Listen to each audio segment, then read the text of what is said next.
One of the employees said he had been into the store the day before the body was found. So that's a rumor, but yeah, that's what she said. I got nightmares in my head, I fear thoughts build up until I can't hear. My mind fills up into a creature.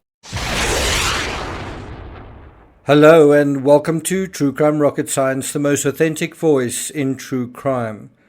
The unavoidable legal question hanging like a cloud over the Morphew case is whether Barry Morphew knew where Suzanne was buried, and if he did, whether that can be proved in a court of law. Equally, if the defense say Barry didn't know where Suzanne was buried, can they prove that? Part of the proof in either case should be to show either Barry's movements in the area over time or the absence of movements in the area. Now, curiously, when we visited PONCHA Springs and you heard Jean's voice at the beginning of the clip, a lady operating a restaurant told us that someone told her that she'd heard that Barry was in town, I think the day before Suzanne's remains were found. And this was surprising for a few reasons. Firstly, because it didn't seem like anyone knew where Barry was. Secondly, because it was rumored he was far, far away back in Indiana. Some people thought he might even be in Mexico. And thirdly, because having beaten the charges against him, Barry no longer needed to be anywhere near the area. You know, he was a free man. He could have been anywhere. So what was he doing in Colorado? And that's if this witness has the facts right. What was he doing in Colorado, let alone PONCHA Springs? Now, what's quite interesting is, and you can see it in some of the video footage, is you see the house that Barry, I think, was renting on the corner. And then just around the corner, less than a mile away, probably less than half a mile away, was the gym that Barry was going to. And Barry, I think, was a big gym rat, if that's the word. But I think there could be two additional reasons for Barry to be in PONCHA Springs, to be returning to PONCHA Springs, and that is during the pre-trial period when he was out on bail. Remember, he had an ankle bracelet and he wasn't living in the Puma Path home anymore. Well, he was expected to, part of his bail conditions were that he needed to check in with law enforcement fairly often. I can't remember the exact details, but that checking in was in PONCHA Springs, and so it made sense to live there if he needed to check in frequently. The other possible reason, or perhaps even an incentive to staying there, and maybe there was no additional incentive besides him needing to check in, but Morgan Gentile, as far as I remember, also lived in PONCHA Springs. I did actually ask the restaurant, the person in the restaurant, whether she ever saw Barry with a female companion, and they said no. But if you think about it, it does seem to be a little bit mysterious. Why was Barry in Colorado, in PONCHA Springs, which is not far from Moffat? Why was he there at around the time the remains were found? And so let's dig into that mystery. Before we get to that, if you haven't subscribed to the channel, please do. Incidentally, I'm sorry that I've not been following up this case of late. It's not that I haven't had things to say or I've forgotten about it. I've just been caught up in another case, the Gaynor Lord disappearance in the UK. In terms of the Morphew case, we've already dealt with my visit to the Holiday Inn, also my visit to Moffat and Crestone, and this is kind of the third and last sort of section dealing with a place. After this, I want to resume with Barry's statement and continue doing statement analysis. So it's by no means the end of my coverage on the Morphew case. If you're enjoying the coverage thus far, please like, share, leave a comment. You can also hit the thanks button, and let's get started. Now, I suppose it is possible that there was a time delay between when we found out Suzanne's remains had been found and when they were actually found. If that's the case, I don't know if it is, but if that is the case, it's also possible law enforcement not only contacted Barry, but requested that he meet with them in person.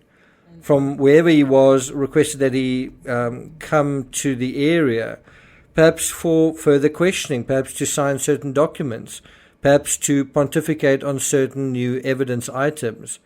Now, although that seems logical and reasonable, I think there's an even more logical and sensible argument for why he was in the area. Because we also know in the run-up to the discovery of Suzanne's remains in September, Barry was suing virtually everyone affiliated with this case. Barry's lawsuit was first mentioned in the media narrative around 4 months earlier, meaning 4 months before Suzanne's remains were found, and that was in May this year. By June, having exerted substantial pressure on his adversaries in law enforcement, in the DA's office, Barry seemed to be using this apparent leverage through his lawyer to make clear what he wanted. And what did he want? He wanted a dismissal of the without prejudice aspect of the charge against him. It was a bold move. According to KRDO.com, quote, Colorado Springs attorney Jeremy Lowe says, I really can't think of a situation where the judge has dismissed a murder case with prejudice, but this case is different than almost 99% of other cases. This is a no-body homicide. Well, of course, this is what was said kind of at the time going into what that we all thought would be a trial, and then it ultimately never happened. But it is no longer a no-body homicide, and so now it is very similar to most cases. I don't think you can say anymore that this case is different to 99% of other cases. Now this case is very similar to other cases. It's not clear whether Barry was in town to take names and kick ass or even to amend some of his legal shenanigans. What is clear is how much has changed since then, since June. If the legal pendulum was leaning in Barry's favor in the midsummer of 2023, well, just 3 months later, the swirling tides of happenstance bade that Suzanne's bones surface out of the dirt and someone's feet stumbled across them. Not just any someone, but someone in law enforcement. And thus are the fortunes of men allowed to burn or blow out on the whims of fate. Also worth mentioning, filings by Barry's lawyers in June were also an attempt to limit public access to certain court records. According to the same article by KRDO.com, I'll put a link in the description, quote, court documents say Morphew's attorneys are also trying to limit public access to certain court records.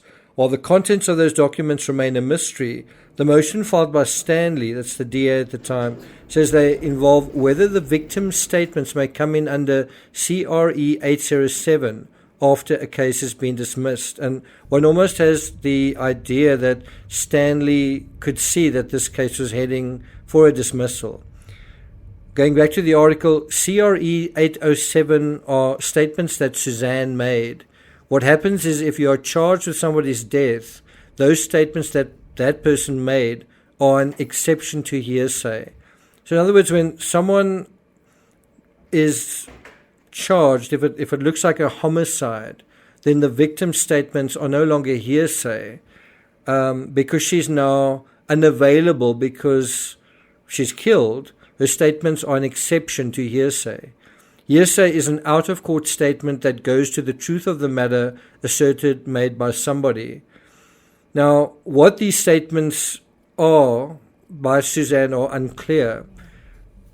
It's just pretty incredible that as late as June this year, the defense was still trying to suppress evidence or limit access to it, when you may remember Barry's lawyer saying outside the court when the case was dismissed that they were disappointed they didn't get a chance to prove their case in court. According to this attorney Lowe, he said that he believes Morphew's defense team's posturing was to get the dismissal ruling changed because he could be subjected to depositions after filing a $15 million civil lawsuit against prosecutors and investigators. Now, that really does make sense. If you've filed this lawsuit, then there are going to be depositions. And probably his lawyers would want to prevent a scenario requiring Barry to say anything under oath, especially if it could legally, if it could be used in criminal court, these statements made under deposition at a later date. And so that's another reason why Barry may have been in Poncha Springs, to be deposed. In other words, they would want to avoid a situation where Barry could be cross-examined on deposition evidence. Does that make sense? According to Lowe, quote, depositions allow attorneys for any of the people Morpheus sued to interview him. Barry could go in and start saying any number of things in the civil case, and there's nothing that can be done to prosecute him if it's dismissed with prejudice. End quote. Can you see why the dismissal without prejudice is so important? Lowe goes on to note that there's no statute of limitations on murder charges.